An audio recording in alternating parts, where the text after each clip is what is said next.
Arts Roundup with Simon Bertin on Cambridge 105 Radio.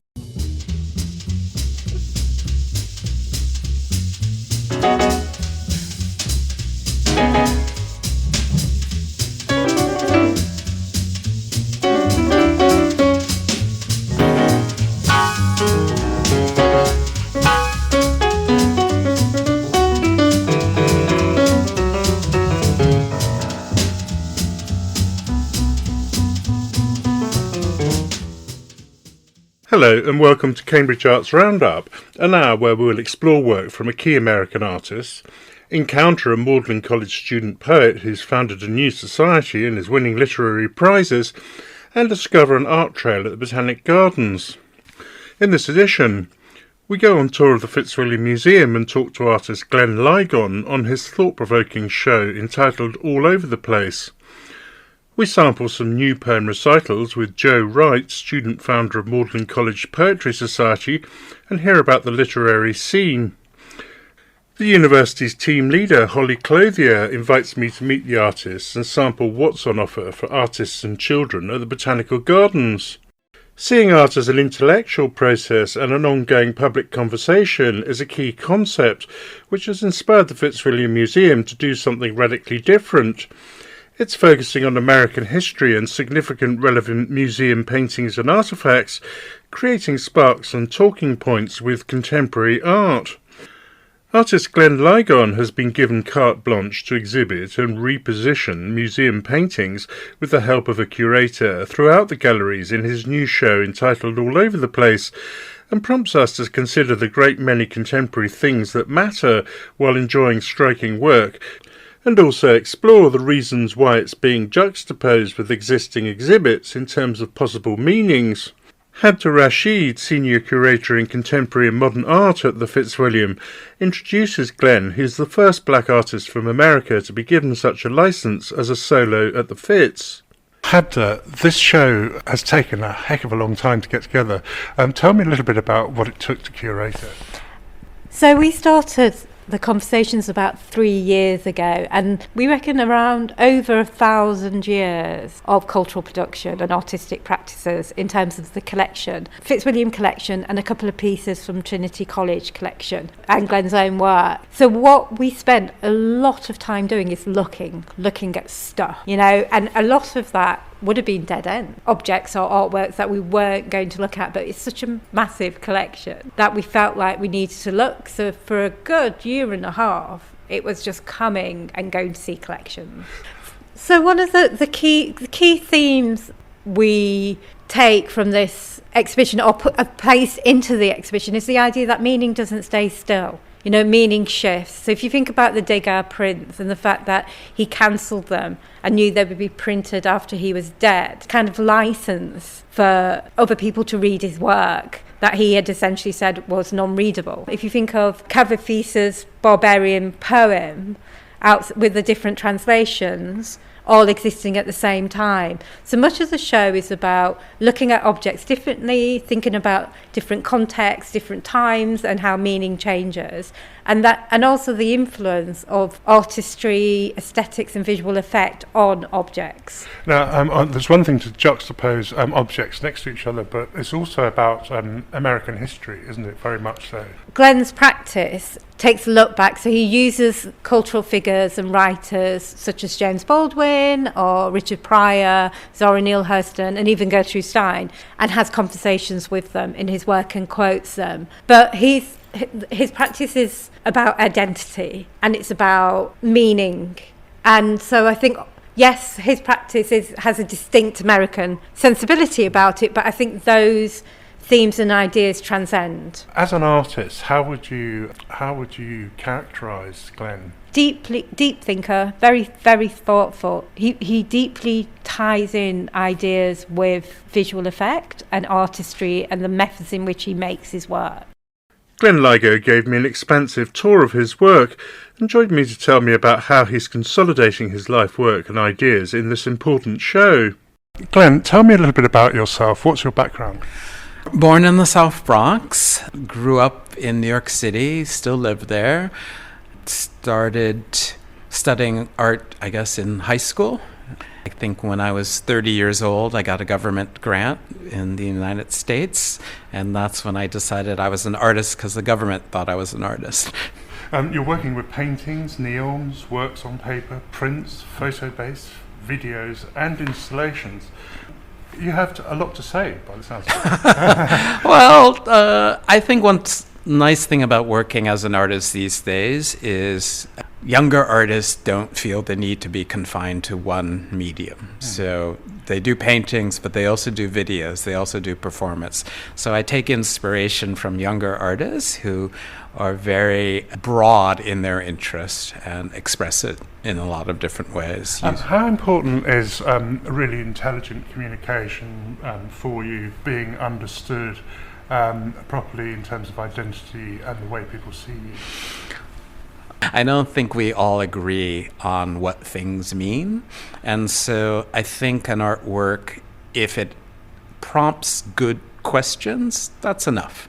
I think I'm certainly not the first black artist that's exhibited here, but maybe the first black artist invited to do a solo, in quotes, exhibition, because some of the exhibition is rearranging of galleries that are already existing, and some of the exhibition is introducing my own artwork into those galleries. So I think that's a great opportunity, and I think the museum has trusted me with lots of different kinds of spaces, both on the facade of the museum and inside the building, to work in various kinds of ways. Now you're consolidating a long career with this exhibition. What have you tried to do with it? What was the aim of it?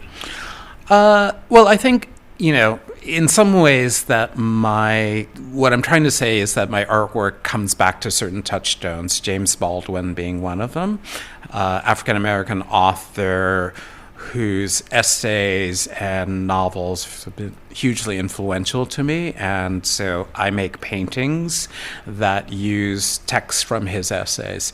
And I've done so for about 30 years. I've made lots of other kinds of works too, but Baldwin is a touchstone, and so this has been an opportunity to bring together paintings from various points in my career that use Baldwin's words, but also use them in different ways. So some quite legible, some quite abstract. What is your allegorical storyline? Why is it important? Because you've travelled quite a lot in the world, haven't you? Well, I think, a friend of mine said it once, and I take his words seriously when he's asked, is he an artist? He says, I'm a citizen. I use my artwork to explore citizenship. And I think that's a good way to think about it, that artists are, above all, citizens, and we're using our artwork to talk about what does it mean to be participants in the culture of a country. And I don't mean citizens in that sort of literal, we're British kind of way, or I'm American kind of way. I meant in the sense of, if we live in a particular place, we have a responsibility to know its history, to think deeply with other people that live there, to live in harmony with them. And I think the work is about that. And the work is, I think, about, because it's so much of my work is about quotation, bringing knowledge that people have said from other disciplines into the space of art. Who are the key figures in the narrative, and what does Waiting for the Barbarians really entail? Well, the key figures in the narrative are mostly writers. So Waiting for the Barbarians is a poem by Cavafy, a Greek poet, that was really about the idea, at least in my interpretation, about the idea is that we need an other. Society needs an other to react against, to guard against, to police its boundaries. But what happens when that other, what happens when that barbarian doesn't come? They are a way of organizing society, because thank God we're this and not that, those barbarians. But what if the barbarians don't come? What if they don't exist? Or what if they are us? What about American history? Because that's been a major interest for you, hasn't it? And how does that how does that tie in with what's happening in America at the moment? Well, I think, you know, particularly for African Americans, there are moments when there are these big marches in Washington, D.C., the center of the nation, where African Americans gather to show our place, presence, to be visible in the symbolic heart of the nation. But I always think that's an irony, because African Americans were in the country when it became a country and are integral to what America is, what it means to be an American, I think is deeply tied into the fate of African Americans. We are the founding moral problem of American democracy, if you think about slavery and its relationship to American democracy. So I think, my exploration of American history in some ways is to remind people of the Black presence in America, that in a sense there is no America without Black people. But more generally, I want to think about citizenship in a broader term, just to think about how we make this country, America, that we're in, work. How do these United States actually unite? So I want to think about that in some ways through the work. In relationship to the Black Moon jars, there's a tradition in Korea and Japan of making these beautiful vessels, these beautiful vases that have the sort of shape of the moon, so the big round vessels, usually in shades of white. And when I got interested in that tradition, I wanted to make moon jars, but I wanted to make them black because it's sort of like, that's my color. But to make black moon jars is a difficult process. I was going to say, they're very aesthetically pleasing objects. I mean, what happens when you work, and how does what you do draw on conceptual art? Well, I'm embedded in art history, so I'm looking at, people who started working with language conceptually, who are thinking about objects in a particular kind of way. Mostly these people are not painters, but I'm inspired by them. But I'm also inspired by lots of different kinds of traditions. As I said, Asian ceramics, as you can see in the exhibition, were a big inspiration for me. Text is a big inspiration for me. So authors like Gertrude Stein, Zora Neale Hurston, James Baldwin, etc. But I'm also looking at Auerbach prints, I'm looking at Degas, I'm looking at Titian, all of those things come into the space of my work. Richard Pryor was a big influence on you. Well, Richard Pryor, an American comedian, I think, comedy is a space where we're allowed to say things that are uncomfortable, and people laugh at those uncomfortable things. So I think in the space of comedy, particularly Richard Pryor's comedy routines, he was deeply critical of American democracy, deeply insightful on race relations, but they were jokes too. So if you think about Richard Pryor as a comedian, he had a TV show on national TV in the 70s telling jokes that you probably couldn't even tell now.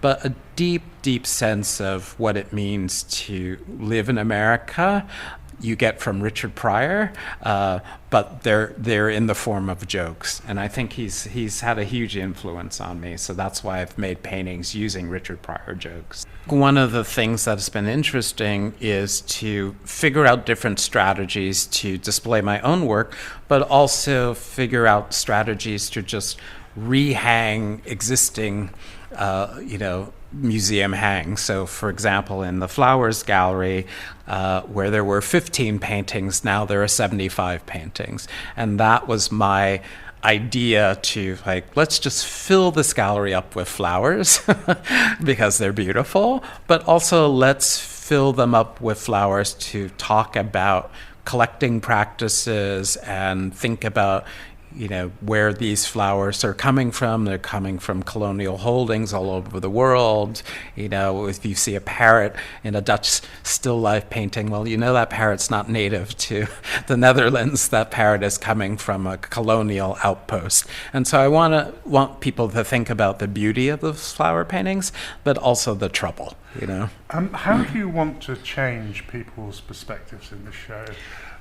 I want to think about changing people's perspectives in a particular way. I want them to realize that choices museums make about display, about what they put on their wall labels, what artists they invite, are choices. And they're one choice out of many. And so in some ways, we go into museums and we read a wall label and we look at an object and think, oh, there's the definitive interpretation of what that thing means, what that painting means, what that, vase means. But it's just one interpretation out of many. And those interpretations change over time.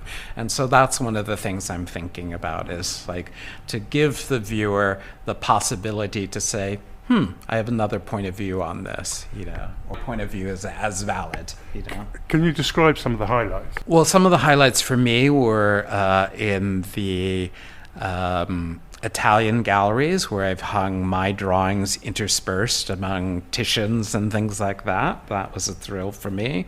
Another was the rehang of the Flowers Gallery, where we did a salon-style hang, floor-to-ceiling paintings based on the way the museum looked in the 19th century, the way they would have hung pictures in the 19th century, which has gone out of fashion.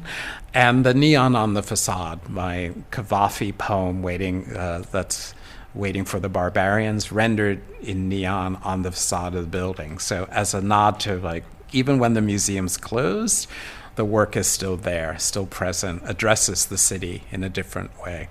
How do you see identity? Because that's quite important in your work. Challenging identity, exploring identity, finding conflicts in the identity that you're given by society.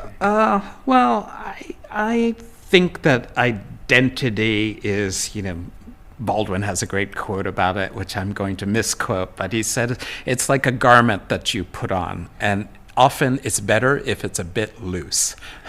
Glenn Ligon, thank you very much indeed for talking to Cambridge 105. It's been most interesting. What a great exhibition. Thank you so much for the interview. You found us, serving Cambridge and the surrounding areas. This is Cambridge 105. Living vitally and expressing life experiences' impact upon us can be a great starting point for powerful poetry, especially among the young. I've recently been witnessing the reading of new work by Magdalen College Poetry Society and the emergence of a range of new voices which resonate with enthusiastic humanity and moving insights as people discover themselves and put it all to work. Joe Wright, founder of the Society, took time out to talk about his latest work and what's important to young poets in Cambridge in 2024. Louise. She revved off on her quad to fetch lavender for the pillow that she crushed under her ugly black fingernails and kneaded in. The baby slept. When she was gone without a word. When I saw her this morning, she was whitewash on walls cleaning the shit off with scrunched sun. Yesterday I dreamed the elephant trees were her teeth clamped crooked over the moor of thick morning. The horizon has the imperceptible twist of a smile. Joe, tell me a little bit about yourself. You were Foyle Young Poet of the Year in 2022. Yeah, I'm from County Durham in the northeast, and I've sort of been writing since the end of lockdown, really. That Foyle Young Poets thing came from a poem that I wrote about the northeast where I grew up, and a lot of my writing started from biking around the Durham Dales where I live, and most of my poems have grown out of the landscape there. So industrial landscapes and the north, it's quite different from the world of Cambridge, isn't it? So can you tell me a little bit about that? How does it inspire your poetry? I think Cambridge is not a place that I write about so much, but it's really inspired me in terms of the people I've met here and all of the feedback and mentoring that I've got here, and just the community has been really helpful to me, because I was sort of writing in isolation back home. And just to feel like there's a sense of community that's really supportive here, and seeing different styles of poetry has been really inspiring, and has really brought my work on, I think. But not only have you been writing work, but you've also founded Magdalen College Poetry Society. So that's quite a big thing, because there are a great number of people who turned up the other evening to that poetry reading, which was absolutely fantastic. Yeah, I was quite happy about that. I started the society last year mainly because there are a lot of other really fantastic poetry societies in Cambridge that all have a little bit of a different focus. Like the Pembroke Society has got a big focus on slam poetry. For example, But I wanted there to be a society in Magdalen because there's a really good literary history here. And my sort of focus starting it up was to make it really accessible to everyone. So it doesn't matter if you're an engineer or a lawyer, or you maybe did 2 poems at GCSE that you loved and haven't really looked at poetry since then.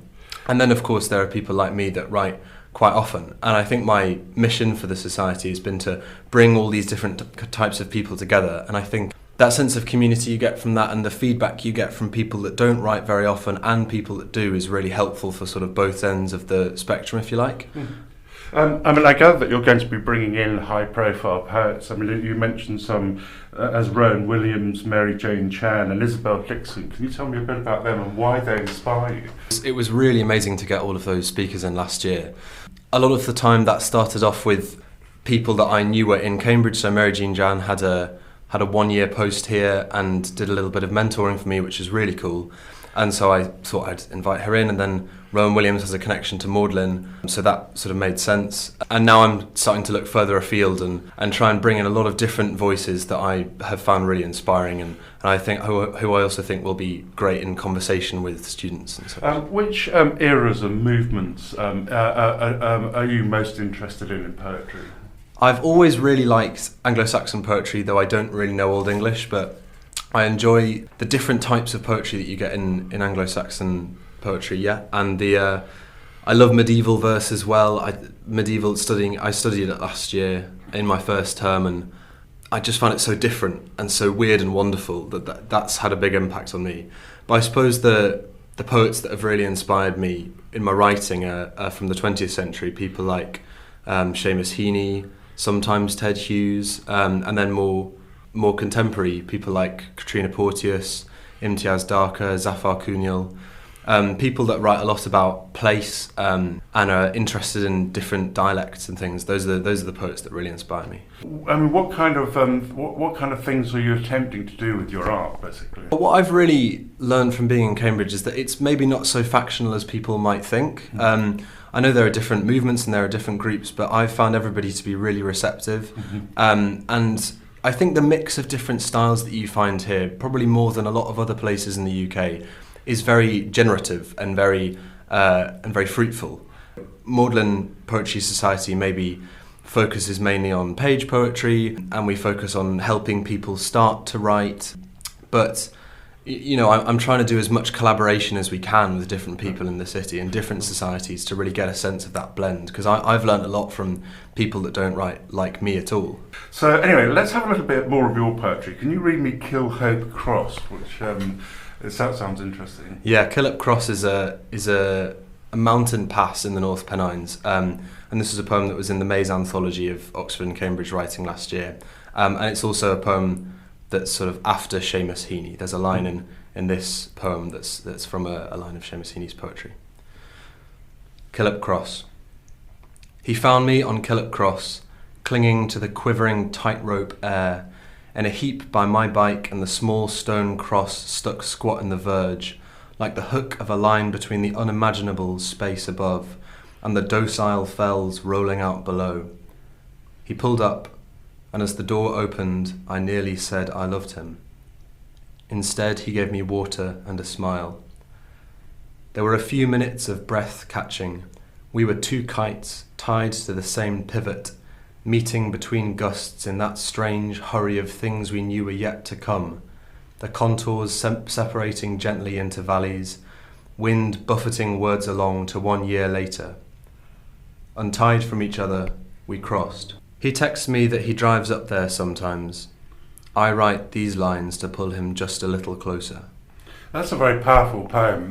What led to it? What was the inspiration for it? Well, the inspiration was, like I said before, sort of cycling around the Dales, and it came out of just moving down to Cambridge, actually, and moving away from my parents. And as happens in the poem, my dad would often kind of drive out to find me halfway, on my route across the Pennines. It was sort of to do with that, and I had in my mind the idea of lines, both the lines of poetry but also the lines and the contours of maps and hills, which I've written about quite a lot.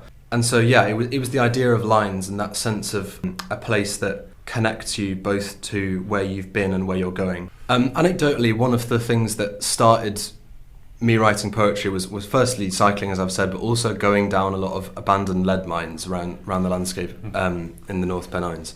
There's a lot of old lead mines that are still kind of derelicts and haven't really been boarded up. And don't try this at home, kids. But I went down a few of them with my friend, and there's something about being in the sort of mythological underground of this post-industrial world that just seemed so like fruitful. And so I think a lot of people have experiences, that are different or maybe similar to that sort of generate things, and then that gives you a mindset that grows through your work and will obviously change and your perspective changes. But I like hearing in the society how people start off writing, because I think you can always link it to whatever they're writing now. And I'm not going to sit here and say as a student that there's one way of making your poetry better, because I'm still learning. But one of the things that one of the best bits of advice that I've had is that it's not necessarily the experiences that are that experiences aren't necessary for writing the poems, but they give you stuff, and getting your voice out there and getting your body out there into different places is always going to be a fruitful thing to do. I've a couple of times tried to write about Cambridge and actually found it quite difficult because there's just so much. It's hard to not feel like you're bumping into somebody else's poem, really. And so I don't necessarily write about this place, but being in such an intense environment certainly gives you food for thought, and it means that you've got maybe different layers in your poetry to think about, even when it's not about Cambridge. Rowan Williams writes, poetry is generated by other kinds of borderland experience, other kinds of frontier experience. It's generated by facing love at a certain depth, by facing death and suffering at a certain depth. Those different moments of being stilled or caught up suddenly, not knowing what to say, those are the moments at the heart of the imaginative experience. Do you agree with that? Yes, I mean, Rowan Williams writes so well about poetry as well as so many other things, and it was amazing to hear him read. But yes, I think the words that stand out to me and that are frontier and borderland. I think you can probably tell from a lot of what I've been saying that I'm interested in frontiers and those sorts of strange spaces where things are maybe not quite as real as they seem. The mine, for example, that was certainly a frontier for me, both in terms of the space that I was going into and then afterwards in my mind. And actually, I've always found the similarity between mind and mine to be an interesting one when I'm writing, because I return to that image a lot. I also write about lines, as I said, about contours, and that's something else that recurs a lot in my writing, the idea of lines in land that also then transform into lines and borders between people and experiences and memories. Would you like to read one by Rowan Williams here, which is called Pool, which won the Guardian Prize? Pool. A twig breaks, promptly, obligingly staging the haiku. One or two new frogs plop in the water, where their younger kin lie or skitter. Hundreds and hundreds of fat commas swept from the compositor's workbench in the sandy shallows. Hundreds of little fat breathing pauses in the water's dull paragraph. When their breath has pumped up shiny eyes and limbs, they will wait too, throbbing by the pond's edge, listening for the crack of danger, for the dry foot of this uncertain upper world that no one had predicted, back when it was all wet, long, soundless clauses between the wriggle of black breath, ready to leap from this new purgatorial height, back into steady dark, away, for a while at least, from the terrors of what the sun sucks upwards, green, limbs, lungs, even words or wings.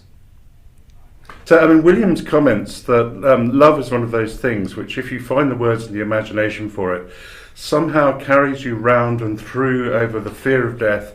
Poetry is one of those things that you invoke silence to some of the terrors that human experience gives you. And so poetry is a kind of immortality and an odd sort of immortality. And yet, because it's not confined, not penned in by the losses that time brings, surely it must have something to say that's relevant to the wider perspective where death doesn't draw in all mummeries. What do you think of that comment? I would definitely agree. I think there's something about poetry that unlocks almost a different cadence in your mind sometimes.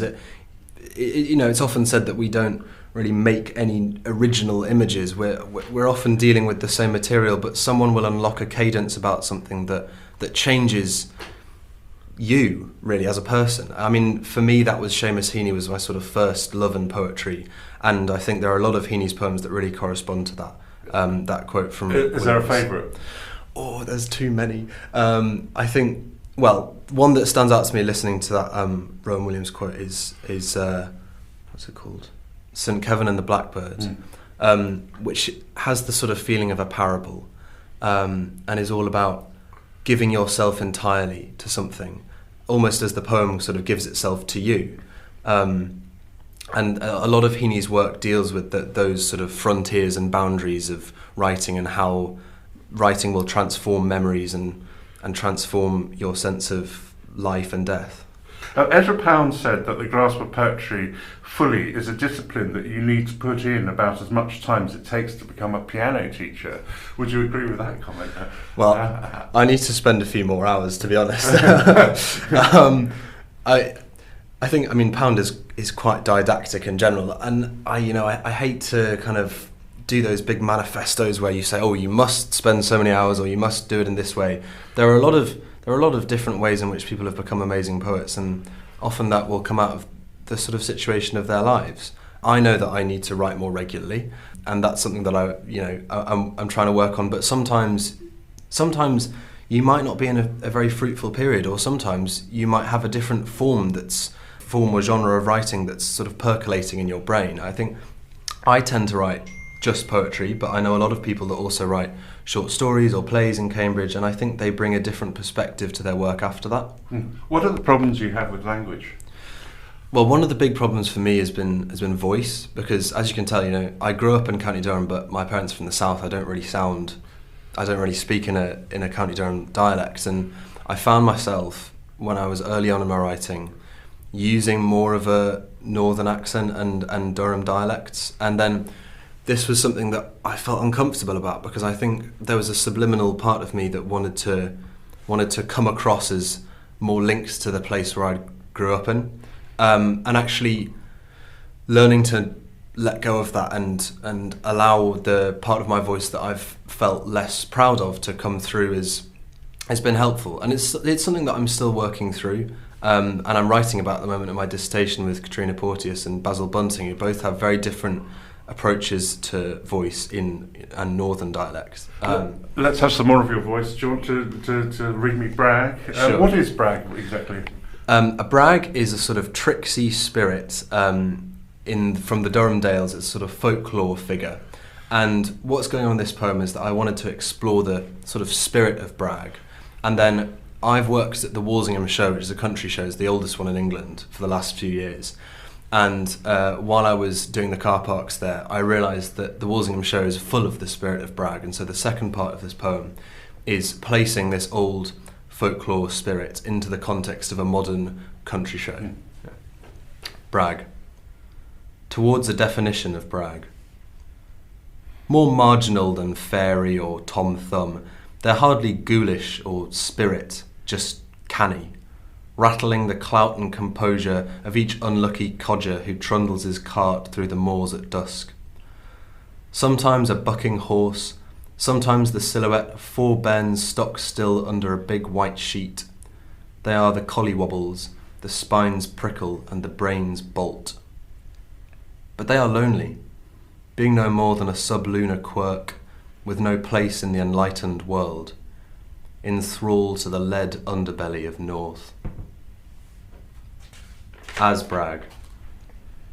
At the show weekend, I am the falcon guzzling curried chips on top of the big tent snatched from a wobbly-lipped toddler. I am the last bit of the scrap Suzuki that Les's monster truck can't quite make it over, and the flammable liquid Les then douses on Sharon and lights before she runs the 100 metres, causing the WI to get lippy in the health and safety porter cabin. I'm on Facebook alleging collusion in the biggest Marrow prize, and meanwhile finding the flaw in the newfangled zonal parking system.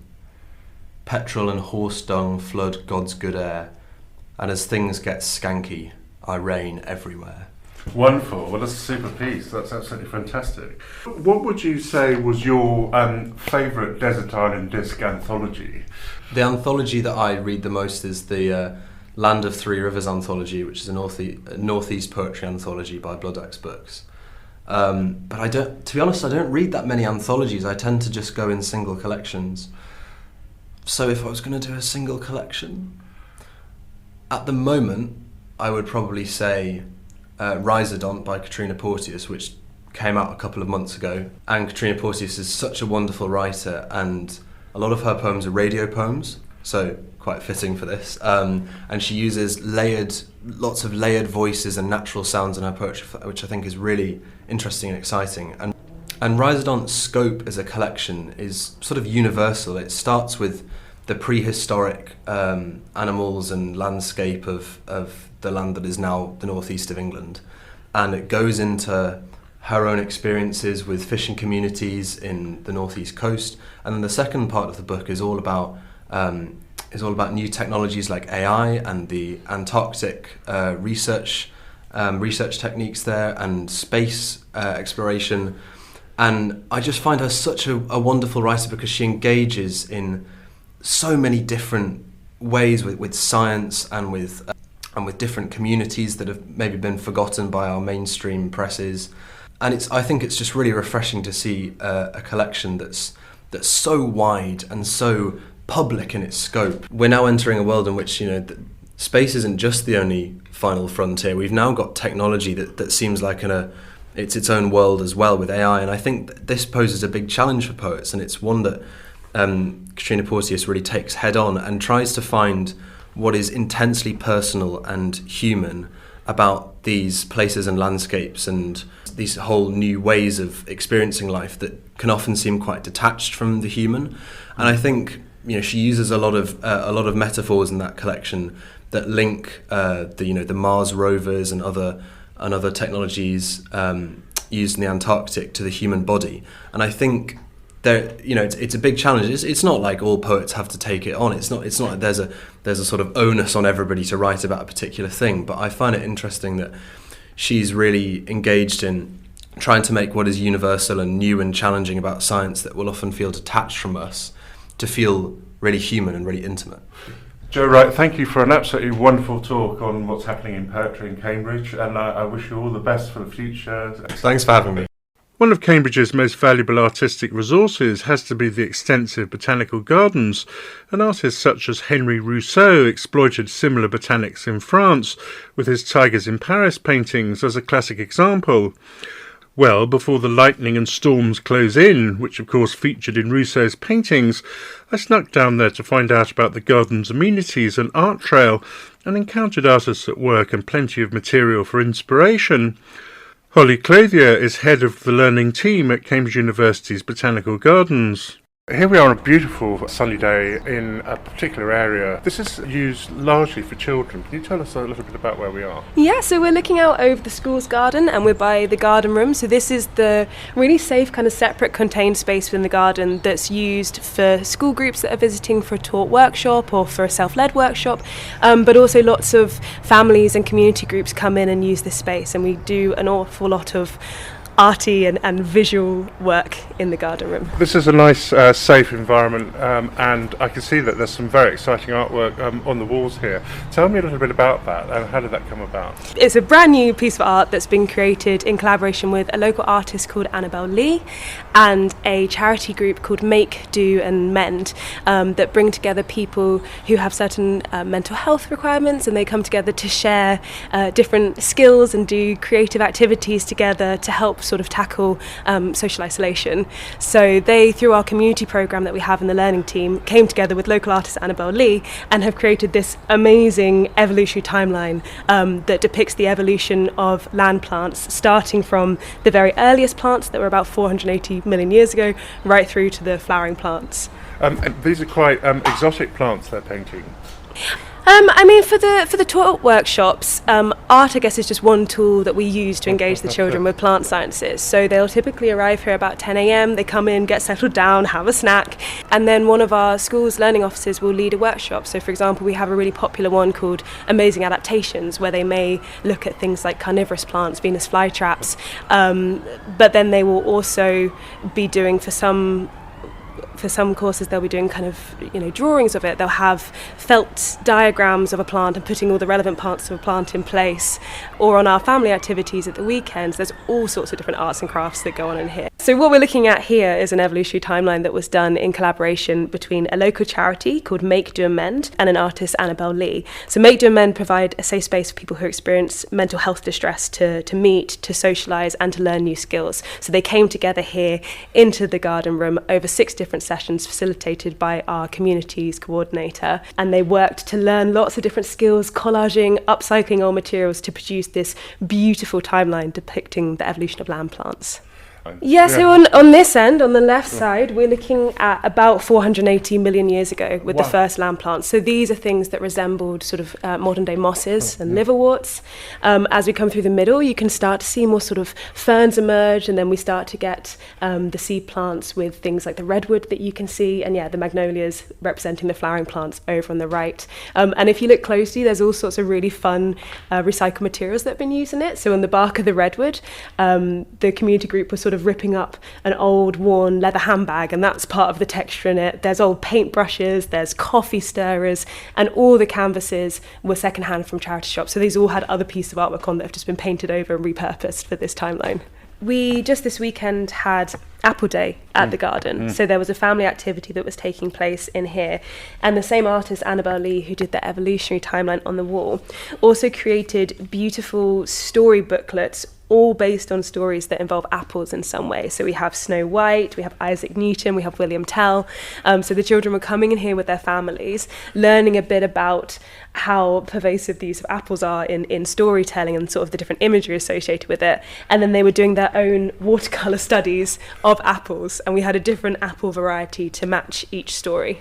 Yeah, that's great having a narrative, because it helps them remember everything that happened, basically, doesn't it? Yeah, exactly. I think storytelling is a really, really powerful way to engage with plants, to engage with sciences.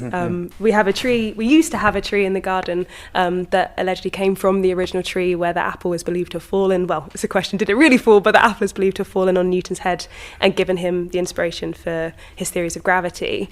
And our artist in residence actually did a display celebrating the tree. After the tree sadly fell down, he did a whole display of different coloured apples on the front lawn. So apples and Isaac Newton's tree has been a real source of inspiration for art in the garden. Some of our children's courses, while a lot of them come from students looking to study biology, kind of linked with their curriculum, there are also especially earlier years that come to do poetry. They come in and make poems inspired by the garden and wander around learning to use their senses and to describe everything that they can see in the garden. I mean, in terms of you've got a wonderful cafe here now, which I mean, I come to quite a lot. I find it really nice, but it's a lovely place to sit and think about art and creativity, isn't it? Yeah, it's lovely. And I mean, we have a little children's library in there as well with lots of beautiful illustrated books to sort of inspire children while their parents are having a tea and a cake. They can flick through and see all the wonderful stories that are told about the natural world. Now, what kind of artworks are hiding in various corners of the botanics? Because there are some great things to find, aren't there? Yeah, there are. I mean, in terms of ones that are accessible to the public, maybe a bit fewer, but I mean, for example, we have Cedric, which is the sculpture of a crocodile, which is in the Dell, which is one of our wild play areas for children, and that's made from a cedar tree that was cut down as part of tree management in the garden. So it's this beautiful wooden sculpted crocodile, and people sort of stumble upon it and are always surprised to see it there. And it's really big. It's a really big crocodile. It's really big. I don't think it's quite life size, but it is very large. I mean, it came from the trunk of a really sturdy cedar tree, and you can actually see on the nose of the crocodile where it's been worn smooth because so many people have sort of petted the wooden crocodile. I mean, we obviously have the water fountain as well, which is a beautiful sculpture in and of itself. It took inspiration from the surrounding landscape. It comprises of 7 sort of giant water lily pads, and then where the vertical streams of water come up from them, that's said to be inspired by the surrounding redwood trees. And that's worth painting in itself, isn't it, really? It is, and there's so many photos and paintings of the garden that do centre on the water feature, because actually, if you imagine from the old original gates, they open out onto that beautiful avenue that looks straight down to the water fountain. And now, what about the students? Because the students from Cambridge University do a lot of the work here, don't they? And what kind of interesting tales do they have to tell of what happens here? Because there's a great variety of activities going on. Yeah, I mean, we engage with students in a whole range of different ways. We're part of the plant sciences department, so any plant scientists are able to come here to study the species that we have on display, or to use some of the growing facilities and use some of the maybe the rarer plants that we have in the glass houses. Oh, it's great going into the hot house in the middle of winter. It sort of warms you up. It takes you to a foreign climate. It is. Some of the children complain that they get too hot. They go in there on the school visit and they all start very dramatically sort of fanning themselves and sort of pretending to swoon. But it's really striking taking children through the glass houses and seeing what the different sort of climates are like in each of these sort of biomes. So we are currently running the autumn art adventure, which I can show you. It's just been redesigned by an artist. The idea is that children, when they come to the ticket offices, will be given a little leaflet that they can open that's called the Autumn Art Adventure, and there's lots of different art prompts for them to complete. So things like drawing different patterns of leaves that they can see around the garden, collecting fallen materials, so pieces of leaves to collage with, drawing what plants they can see in the glass houses, making sort of land art with pine cones and things. So there's lots of just prompts to keep children busy and to get them to explore and look at what they can see up in the air, look at what they can find down on the ground, and seeing what art they can produce inspired from the garden around them. The next big sort of, I guess, art-based event coming up is the Winter Lights display, which I don't know if you went to last year, but it's a striking light trail that has all sorts of different, some of them are kind of somewhat sculptural elements that are lit up, but really highlighting the most beautiful spots around the garden with lights, with sound. It's a real spectacle. I mean, I myself am directly responsible for our adult learning courses, and that's an incredibly varied programme that takes place in our dedicated adult learning classroom. For next year, we have the best part of 80 courses that have been programmed that are going to be on sale from November, and this includes a massive array of botanical art courses and also a broad category of creative and wellbeing courses, which includes things like printmaking in all different forms. We have our artist in residence, Nabil, who does workshops on creating dyes and paints from plants and from material collected in the garden. We have things like aromatherapy. It's a really varied programme of study, so there's something for everyone there. My name is Reinhild Raystrick, and I'm a botanical artist, and I'm running a course here on painting fungi. Well, what we have is students who have, some of them are new in that they haven't been before, others have been coming regularly over the last years, and what they do is they apply for a course, and then they bring their own equipment, but the garden provides the material. So we've got fungi today, which was provided by a lecturer who was giving a talk yesterday, and myself as well. Can you tell me a little bit about some of the art projects that you've developed? We've done exotic seed heads, which are sort of some of the lovely, obviously, things that are growing in the garden.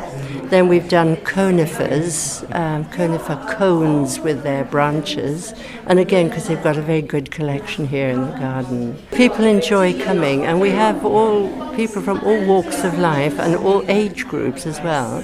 And we even have had a lady from Switzerland has been twice, come especially for a course, and a lady from Spain. And then you have people coming from different parts of the country, and then they stay overnight. I think the classes, generally the botanic classes here, become very well known. Would you like to tell me a little bit about what you're doing? Okay. I'm trying to create from this scene of mushrooms here in watercolour. So I'm sketching it out first, and then I'm just going to test my colours before I put paintbrush to paper. What do you feel you've got out of doing it so far? Concentration and, calmness, really, away from the stresses of life.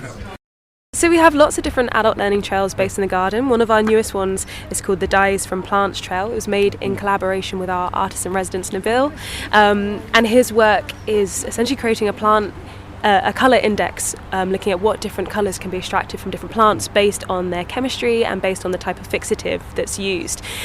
So we get a map around the garden which points out 18 different trail points with different plants that each can be used to produce a different colour of natural dye. So at the moment, the children's trails, we have the Autumn Art Adventure Trail, which are little trail booklets with creative prompts for children that can be picked up from either of the ticket offices.